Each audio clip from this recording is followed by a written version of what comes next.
টিপে টিপে একটু এগিয়ে ডাইনিং রুমের আলোটা জ্বালতেই কেমন যেন অস্থির হয়ে উঠল ঘরের বাতাস। ঠান্ডা ভাবটা এপাশ ওপাশ ঘুরল কিছুক্ষণ। ঘুরতে ঘুরতেই সদর দরজায় ধাক্কা, যেন কেউ প্রাণপণে দরজাটা খুলতে চাইছে, ঢুকতে চাইছে ভেতরে। ঘড়িতে তখন রাত 2টো। ভিন্ন স্বাদের গল্প শুনতে এখনই সাবস্ক্রাইব করুন আমাদের অফিসিয়াল ইউটিউব চ্যানেল তমলুক টকিসে।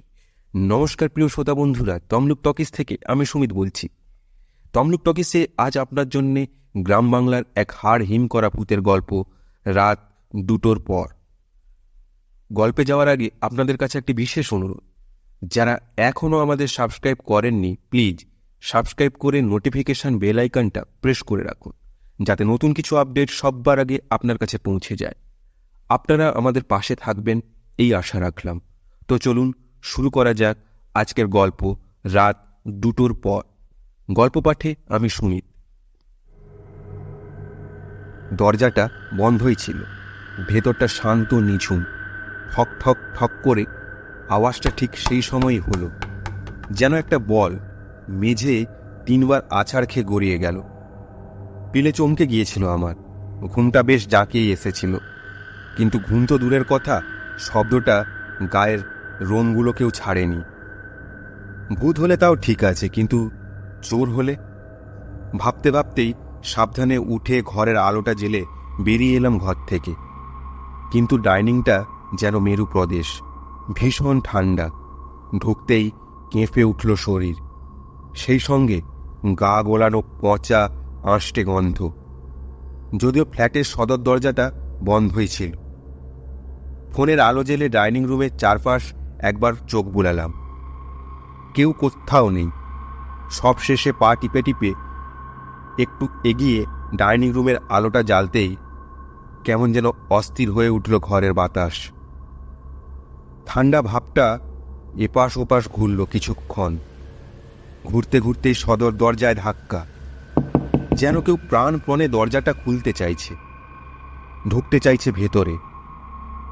ঘড়িতে তখন রাত 2টো। বুকটা ধড়পড় করলেও সাহস করে দরজাটা খুললাম। কিন্তু কোথায় কে? দরজার বাইরের লম্বা লনটা খাঁ খাঁ করছে। বুকের ভেতরটা কেমন ছ্যাঁত করে উঠল। হঠাৎ সব নিস্তব্ধ নিঝুম, গন্ধটা উধাও। এক কোণে স্থির হয়ে চোখ ঘুরিয়ে ঘুরিয়ে সবটা একবার দেখে নিলাম।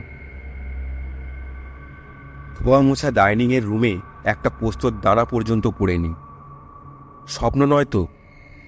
চিমটি কেটে একবার যাচাই করে নিলাম। না, আর ঘুম আসেনি। বাকি রাতটুকু জেগেই কাটালাম। কিন্তু ভোরের দিকে কখন যে চোখ লেগে গিয়েছিল বুঝতেই পারিনি। আমার নতুন ফ্ল্যাটের প্রথম রাতটা এরকমই ছিল।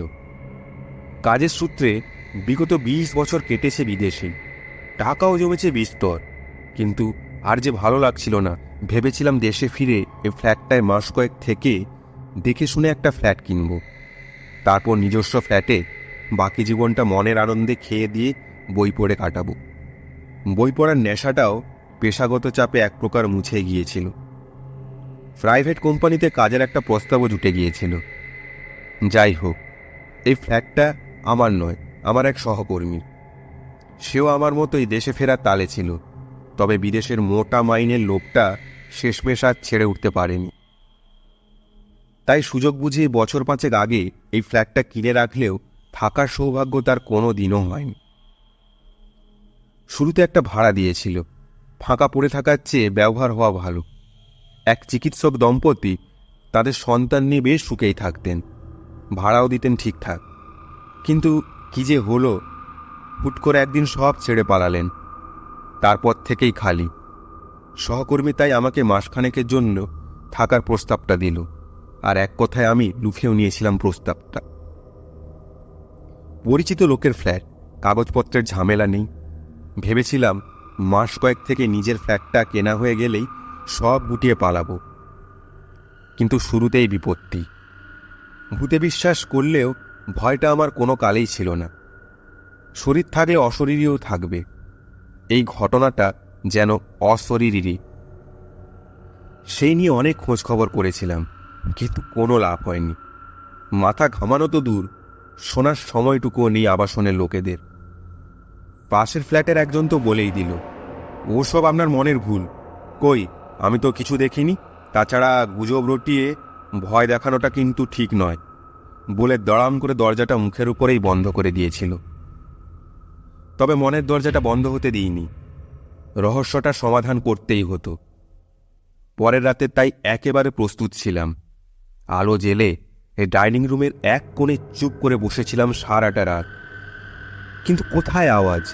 কিচ্ছুটি ঘটেনি। এমনকি ঠান্ডা হাওয়া বা আঁশটে গন্ধের কোনো চিহ্নও ছিল না। তবে সমস্যাটা বাঁধল তার পরের দিন। ঘটনাটাকে মনের ভুল ভেবে আলোটা নিভিয়ে বেশ নিশ্চিন্ত হয়েই শুতে গিয়েছিলাম, কিন্তু আবার সেই মেঝে আছাড় খেয়ে গড়িয়ে যাওয়া বলের আওয়াজ, সেই ঠান্ডা হাওয়ার বিচরণ, আর সব শেষে সদর দরজায় ধাক্কা। ঘড়িতেও এখন ঠিক রাত 2টোর একটু বেশি। মনটাকে শান্ত রেখে সবটা দেখছিলাম। এবারে বেশ ভেবেচিন্তেই আলোটা জ্বালিনি। বার কয়েক ঠান্ডা হাওয়াটা গায়ে বিচ্ছে এতটাই, ঠান্ডায় হাতের লোমগুলো খাড়া হয়ে যাচ্ছে। বেশ কিছুক্ষণ ধরে চলল, যেন কেউ কিছু বলতে চায় কিন্তু পারছে না। তাই এসবের মাধ্যমে তার উপস্থিতি জানান দিচ্ছে। আর ঠিক তখনই ভেতরটাকে অসাড় করে দিল একটা অন্য আওয়াজ, যেন কেউ কাঁদছে। হ্যাঁ, ঠিক যেন একটা বাচ্চা। ডাইনিং রুমের এপাশে অ্যালুমিনিয়ামের স্লাইডিং দরজা এবং তার পরেই বারান্দা। আওয়াজটা সেদিক থেকেই আসছে। ভেতরটা ততক্ষণে হালকা হয়ে গিয়েছে। বেড়ালের কান্না বলে নিজেই ভেতরটাকে শান্ত করে আলোটা জ্বালতে যাচ্ছিলাম, আর তক্ষুনি সদর দরজায় ধাক্কা। ঢুকতে চায় কেউ। মন শক্ত করে দরজার পিপিং হলে চোখ রাখতে দেরি করিনি। করিডরে জ্বলতে থাকা মৃদু আলোয় বেশ বোঝা গেল এক ভদ্রলোক। পরনে ধপধপে সাদা ধুতি, পায়ে সেলাই করা হাওয়াই চপ্পল, উস্কো খুস্কো চুল, চোখ দুটো যেন বেশ বিষণ্ণ। অপাদমস্তক দেখে কিছুটা হলেও সাহস জুটল। ভয় পেলে মানুষ মানুষকেই পাশে চায়। দরজাটা খুলতেই উনি বেশ উদ্বেগের সঙ্গে বললেন, চা ছেলের গোঙানি শুনে ছুটে এলাম স্যার। বাচ্চা পিটোচ্ছিলেন নাকি? কথা বলতে কষ্ট হচ্ছিল, তবুও বললাম, না, আমার কোনো বাচ্চা নেই। কথাটা শুনে বেশ জোর গলাতেই বলে উঠল, তাহলে তাহলে আবার সেই কে?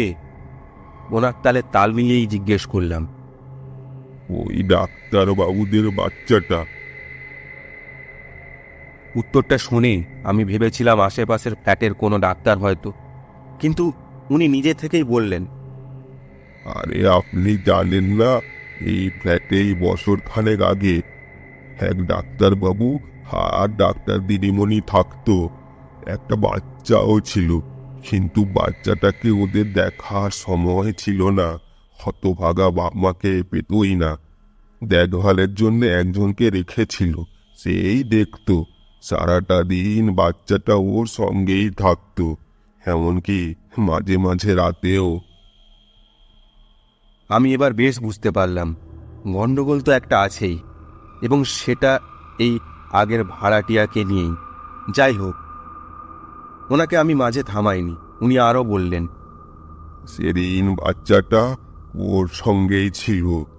গরমের দুপুর, গ্রিল বারান্দার উপরের লোহার গ্রিলটা থাকলেও নিচের দিকের অ্যালুমিনিয়াম স্লাইডিং গ্রিল নেই, আর তারপর খোলাও যায়।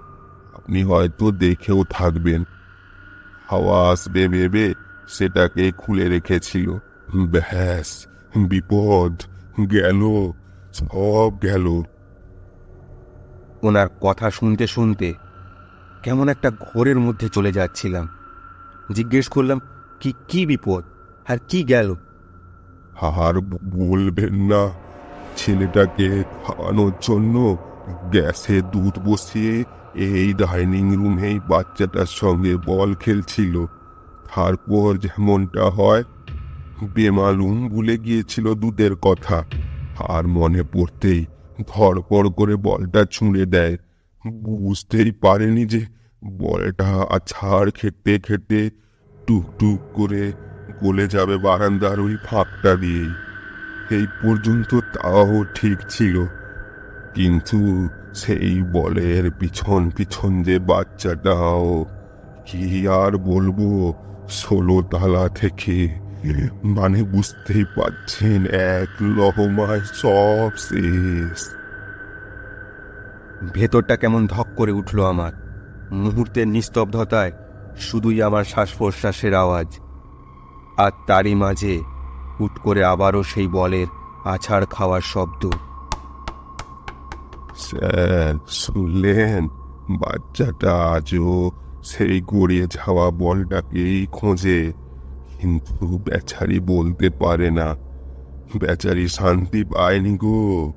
একটা বল নিয়ে এসে একটু খেলেন না ওর সঙ্গে, হয়তো শান্তি পাবে।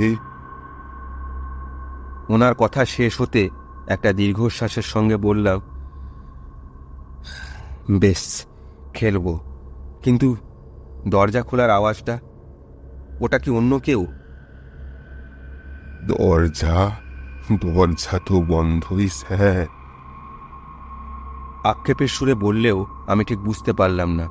তবুও জিজ্ঞেস করলাম, তুমি কি এখানেই? হ্যাঁ স্যার, আমিও দিনে রাতে বাবুদের বাড়িতেই কাজ করি। এই বাচ্চাটার জন্য ভিতরটা পুড়ে যায় আমার, কিন্তু কি করি, কি করেই বা বলবো। যাই হোক, আপনি যে বুঝলেন, এবার আলোটা জ্বেলে দিন। এই বলে উনি করিডোর দিয়ে যেতে যেতে আরও বললেন, ভয় পাবেন না স্যার, ক্ষতি করবেন না কিছু। অবাকটা তখনই হলাম। যাই বলে গেলেন উনি, যা পেছনে ফিরলেন, তার পরের কয়েক মুহূর্তের মধ্যেই যেন কোথায় মিলিয়ে গেলেন। না, আমি ভয় পাইনি, তবে এক রাস যন্ত্রণা যেন ভেতরটাকে নিগড়ে নিচ্ছিল। পরের রাতে তাই একটা বাক্স বল নিয়ে আবারও প্রস্তুত হলাম। আলো জ্বালা তো দূর, ঘরের লাল ইন্ডিকেটারগুলোকেও বন্ধ রাখতে ফ্ল্যাটের মেন সুইচটাকেই বন্ধ করে রেখেছিলাম।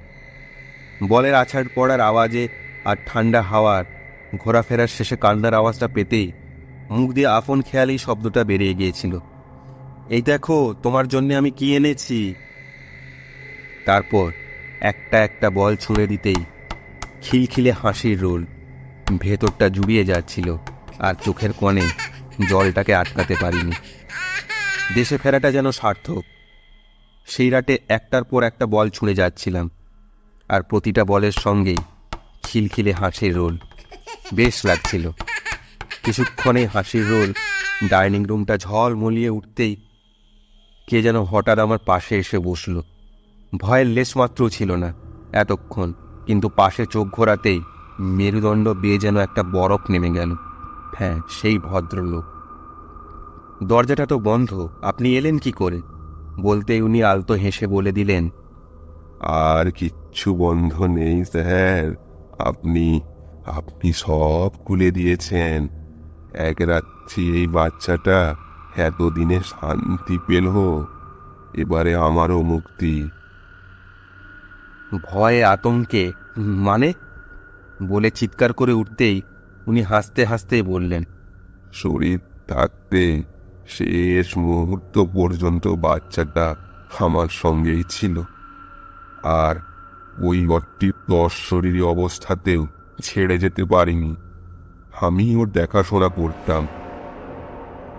ওর হাতে গড়িয়ে যাওয়া বলটা তুলে দিতে ভেতরটা আজও আনচান করে, কিন্তু পারতাম না। বলটা পেলেই ওর মুক্তি। বেচারি তো বলতে পারে না, সেজন্যেই ছুটে আসি, দরজায় ধাক্কা মারি, কিন্তু কেউ খোলেনি। কাউকে বলতেই পারিনি। আমি ওকে মারিনি জানেন, ইচ্ছে করে কিচ্ছু করিনি। তার পরের মুহূর্তের মধ্যে ঘরের পরিবেশটা কেমন যেন বদলে গেল।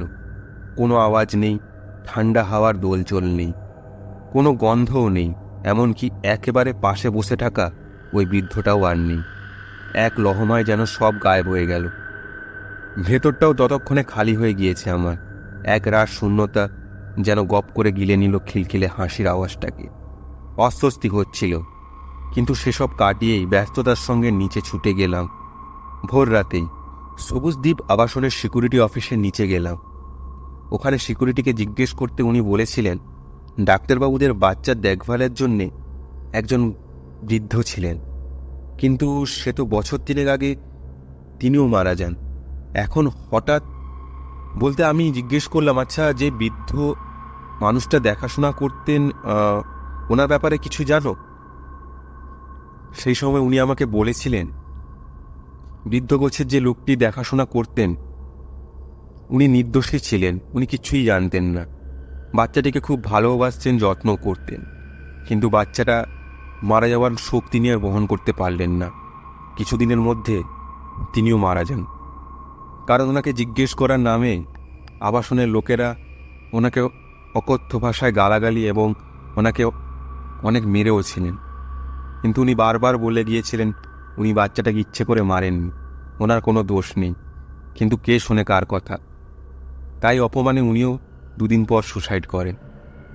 ব্যাস, এখানেই সব শেষ। সিকিউরিটি আমাকে আরও বললেন যে মাঝে মাঝে ভোরের দিকে ওই দরজায় ঠকঠক আওয়াজ পান উনি ভয়ে ভয়ে বললেন এটা আবাসনের কাউকে বলবেন না। আমি ওনাকে আশ্বস্ত করে বললাম আপনার চিন্তা নেই, ওই আওয়াজটা আর পাবেন না, বন্ধ দরজাটা চিরকালের জন্য খুলে দেওয়া হয়েছে। তারপর বেশ কয়েকদিন আমি কোয়ার্টারে কাটালাম। না, সত্যিই আর আওয়াজটা পাইনি। তবে মাঝে মাঝে মনটা খুব খারাপ হয়। রাত 2টোর পর ওই আওয়াজটাকে এখন যেন ভীষণ মিস করি। মনে পড়ে বাচ্চাটার খিলখিলে হাসির শব্দ।